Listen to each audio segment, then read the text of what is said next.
का है, कई सारे बातें हमारे मन में है। छोटा छोटा 2-3 शब्द हम आप लोगों को बोल करके जा रहा हूँ, आप लोग इस चीज को अमल जरूर करिएगा। हो सकता है कि आगे भी हमारे इस बीच में कहीं ना कहीं बाबा साहब अम्बेडकर जी आकर के हमारे मतलब देश के दिशा और दशा को बदलने का भी प्रयास करें। एक बार की बात है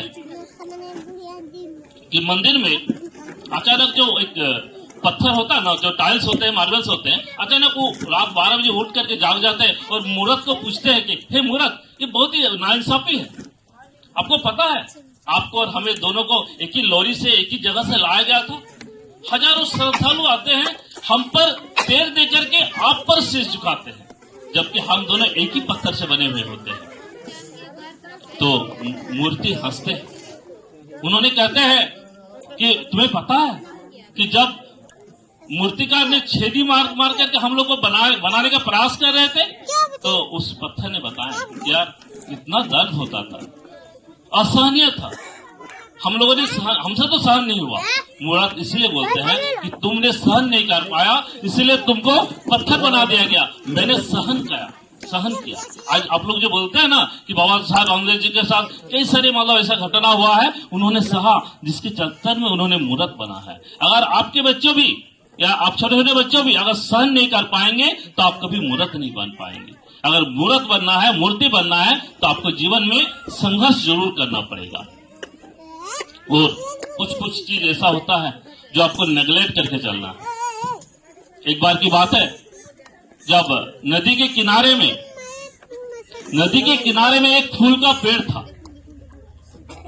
एक पत्थर जो है उसमें लुढ़क कर नदी के धारा से लेकर के जा रहे थे। उस पत्थर को हंस रहे थे कि कितना खराब जिंदगी है तुम्हारा, कितना संघर्षपूर्ण है, कितना तुमको संघर्ष करना पड़ता है।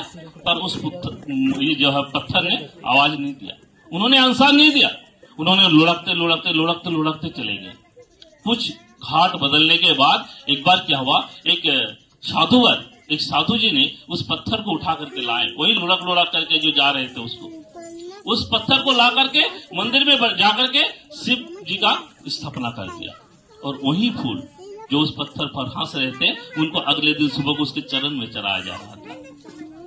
उस शिव भगवान उस पर, जिसको हम लोग आज मतलब पत्थर बोल रहे थे, वो शिव भगवान बनकर आज उस पर हंस नहीं रहे थे, उनसे पूछ रहे थे आज आप ही मतलब वही फूल हो ना जो मेरे चरण पर आज को मतलब अर्पित हो।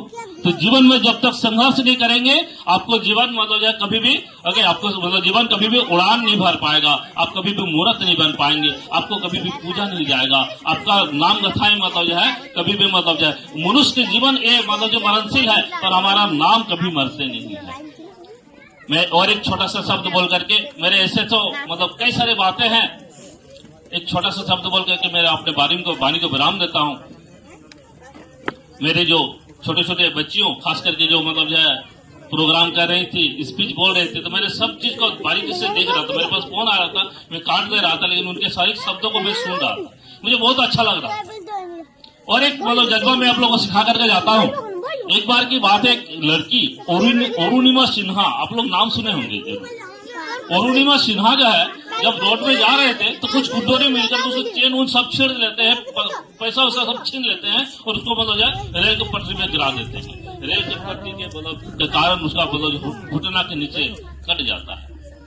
इधर से रेल जा रही थी, उधर से रेल आ रही थी, इधर से रेल जा रही थी, बीचों में पड़ा हुआ था। रात भर जंगल के चूहा आकर के उसका पैर को नोच करके खा रहे थे। जब सुबह हुआ, जब उनको मतलब होश आया, तो पुलिस ने उसे अस्पताल में भर्ती किया। हॉस्पिटल में जब भर्ती किए, 2 दिन के बाद जब उसको होश आया, तो उन्होंने देखा कि उसका पैर ही नहीं है, पैर कट चुका उस लड़की का, उस बच्ची का। तब उन्होंने मतलब भगवान उसको चीखा, तो चिल्ला करके बोले कि इस बार आपने मेरे पैर काट दिया ना, अब तो मैं इतिहास बदल करके रहूंगा। उन्होंने लकड़ी के पैर बना करके हिमालय चढ़ जाते हैं। जिस मतलब सबल पैर पर हिमालय पर चढ़ना इतना आसान नहीं होता, उस लड़की ने लकड़ी के पैर लगा करके हिमालय चले जाते हैं। तो लोग या बच्ची है या समाज कोई भी तन से विकलांग नहीं होते हैं, आपका मन से विकलांग होते हैं। जिस दिन आपका मन विकलांग हो जाएगा ना, आपको सबल कोई नहीं बना सकेगा। अगर आपको मतलब मन में जज्बा हो जाता है, तो आपको कोई भी सफल बनाने में और आगे बढ़ने में कोई भी रोक नहीं सकते हैं। ओके, मेरे गाँव वासियों, क्योंकि मैं भी गांव से हूँ, बहुत प्यारा लगता है और सबसे अच्छा लगता है इसके विचार हमारे जो शिक्षकों ने, हमारे सचिन जी ने, को हम कोचिंग सेंटर ने जिस प्रकार का अपना गांव के प्रति प्रेम दिखाया, ये मेरे लिए बहुत ही अच्छा है और यही प्रेम मुझे इस गांव तक ले आया। मुझे आशा नहीं कि पूर्ण विश्वास है दोनों का दोनों, ये कोचिंग सेंटर और उन्नति पब्लिक स्कूल दोनों ही बहुत आगे तक जाएगा, ये मेरा विश्वास है। कभी भी आगे के वाले दिनों में किसी भी प्रकार का अगर हमको जरूरत पड़ेगा तो मैं ये बंदा आप लोगों के बीच में जरूर साथ रहूंगा।